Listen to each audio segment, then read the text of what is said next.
54 বছর পরে বাংলাদেশে কাছাকাছি আসার একটা সুযোগ অবারিত হয়ে গেল।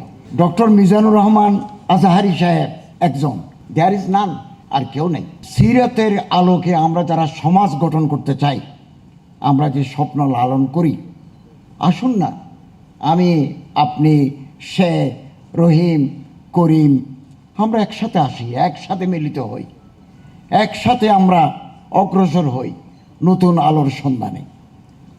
সুযোগ সবসময় আসে না, সুযোগ আসতে বহুদিন সময় লাগে। 54 বছর পরে বাংলাদেশে কাছাকাছি আসার একটা সুযোগ অবারিত হয়ে গেল। এই সুযোগ হাতছাড়া হয়ে গেলে আরও 54 বছর অপেক্ষা করতে হবে।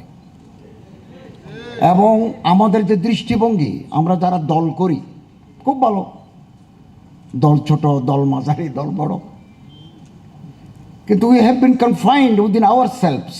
আমরা দেওয়ালের ভিতরে তো বন্দী হয়ে গেলাম। দেওয়ালের বাইরে জগৎ আছে, দেওয়ালের বাইরেও জগৎ আছে। দুনিয়া ওর ভি হ্যাঁ, আসমা ওর ভি, সিতারোं के आगे जहाँ ওর ভি। ওই যে আসমান দেখা যায়, এরপরেও আসমান আছে, তারা আছে। আসুন, ভিন্ন ভিন্ন মত থাকুক না,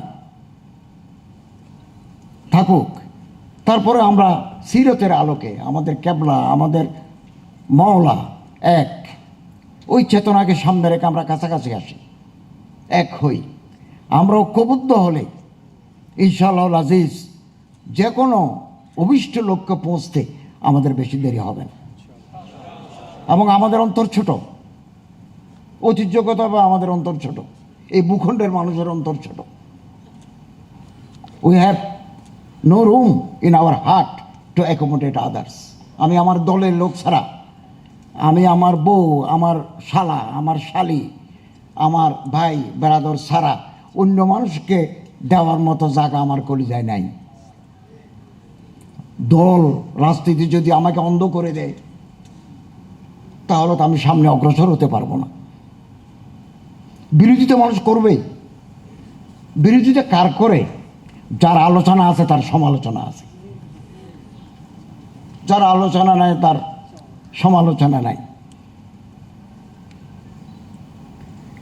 এবং পৃথিবীর বহু মানুষ আছে তারা দুনিয়া থেকে চলে গেছেন, ওমা মাতাত মাকারিমুহুম, তাদের কীর্তি, তাদের অবদান মরে নাই। তারা মারা গেছেন, তাদের অবদান মরে নাই। ওয়া আশা রিজালুন ওয়া আশা ইনসানুন ওহুম ফিন্নাসে আমওয়াত। আর কিছু মানুষ জীবিত আছে, তারা দুনিয়ার থেকেও মরা।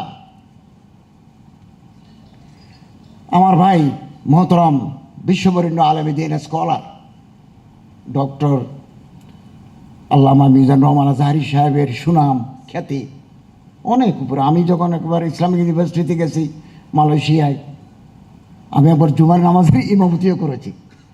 আমি যখন মালয়েশিয়াতে গেলাম, তারা আমার প্রোফাইল জানতে চাইলো আমি কে। তারা আমার ইন্টারন্যাশনাল ইসলামিক ইউনিভার্সিটিতে জুমা পড়াবার আমন্ত্রণ জানালেন। উনি তো 2-1 মাস পর গেলে ওখানে জুমা পড়ান। ওনার সাথে আমার প্রথম দেখা হয়েছে বহু বছর আগে। তো ওনার খ্যাতি, ওনার যশ, এটা আল্লাহ তাআলার দান। এগুলো খসবি নয়, ওয়াহাবি, এটা আল্লাহর দান, আল্লাহ মানুষকে দিয়ে থাকেন। তো আমরা এই সমস্ত মানুষের বিরোধিতা করি কেন?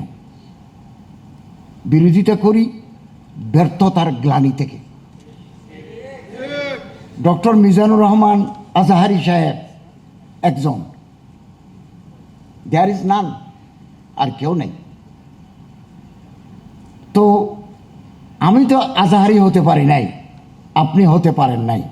তার কণ্ঠ, তার সুললিত কণ্ঠস্বর এবং তার ঐন্দ্রজালিক বক্তৃতা, ভাষার দক্ষতা, উপমা উৎপ্রেক্ষার অভিনবত্ব, এটা তো আমার আপনার নাই। আমি তো সে পর্যায়ে পৌঁছতে পারি নাই। তখন আমার মনের মধ্যে একটা ব্যর্থতা জাগে। এটা হচ্ছে মনোবৈজ্ঞানিক কারণ। কেন আমরা একজনের বিরুদ্ধে আরেকজনের কোচাকুচি করি, গুতোগুতি করি, আমি বুঝতে পারি নাই। তো এই গ্লানি, ওই আমার মোবাইলে আসি, ওই মোবাইলে এগুলো টিপে করি।